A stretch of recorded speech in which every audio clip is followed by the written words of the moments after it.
श्री गणेशाय नमः।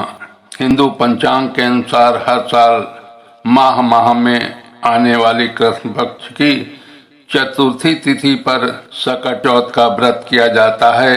इस दिन पर माताएं अपनी संतान के उज्जवल भविष्य के लिए निर्जला व्रत रखती हैं और व्रत कथा सुनती हैं।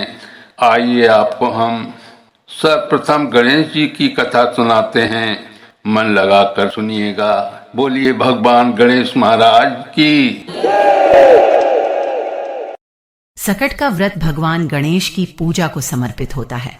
कहा जाता है कि यदि सच्चे भाव से सकट का उपवास रखा जाए तो संतान सुख की प्राप्ति का आशीर्वाद प्राप्त होता है। लेकिन इस दिन सकट व्रत कथा का पाठ करना बेहद जरूरी होता है। इससे उपवास का संपूर्ण फल प्राप्त होता है। सकट के व्रत की कथा को लेकर कहा जाता है कि एक बार भगवान शिव जी ने कार्तिकेय और गणेश जी से पूछा कि तुम दोनों में से कौन देवताओं के कष्टों का निवारण कर सकता है। शिव जी की यह बात सुनकर दोनों ने ही स्वयं को इस कार्य के लिए सक्षम समझा। गणेश जी और कार्तिकेय के जवाब सुनकर महादेव ने कहा कि तुम दोनों में से जो भी पहले इस पृथ्वी की परिक्रमा करके वापस लौटेगा वहीं देवताओं की मदद करने जाएगा। शिव जी के इस वचन को सुनकर कार्तिकेय अपने वाहन मोर पर सवार होकर पृथ्वी की परिक्रमा के लिए निकल गए। लेकिन इस दौरान भगवान गणेश विचार मग्न हो गए कि वे चूहे के ऊपर चढ़कर पूरी पृथ्वी की परिक्रमा करेंगे तो इसमें बहुत समय लग जाएगा। ऐसे में गणेश जी को एक उपाय सूझा। वह अपने स्थान से उठकर अपने माता पिता की 7 परिक्रमा करके वापस बैठ गए।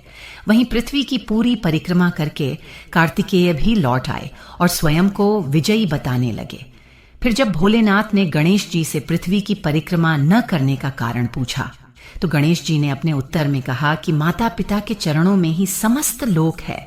गणेश जी के इस जवाब को सुनकर शिव जी ने गणेश जी को देवताओं के संकट दूर करने की आज्ञा दी। इतना ही नहीं, शंकर जी ने कहा कि जो भी साधक चतुर्थी के दिन तुम्हारा श्रद्धा पूर्वक पूजन करेगा और रात्रि में चंद्रमा को अर्घ्य देगा उसके सभी कष्ट दूर हो जाएंगे। बोलो गणेश जी महाराज की जय, बोलो सकट महाराज की जय।